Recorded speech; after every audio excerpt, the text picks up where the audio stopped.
What's going on, guys? Ryan from Corolla Customs. Quick video here for you all.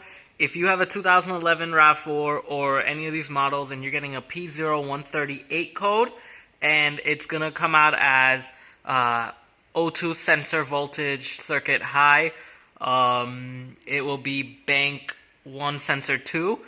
So here we have is the oil pan, the oil filter, the drain nut on the passenger side, and when you look up and follow the pipe, you get the bank 1 sensor 2 sensor, which is right here, and the clip is above it, so you just pop that out, remove it, and change it. Now, before you change it, you do want to check that you are getting voltage to that connector there. I think it's like 0.3 volts or something you're supposed to be getting, or 3 volts, 0.3 I think it is, you're supposed to be getting. I'll have everything linked in the video, and you'll see a diagram of what to do.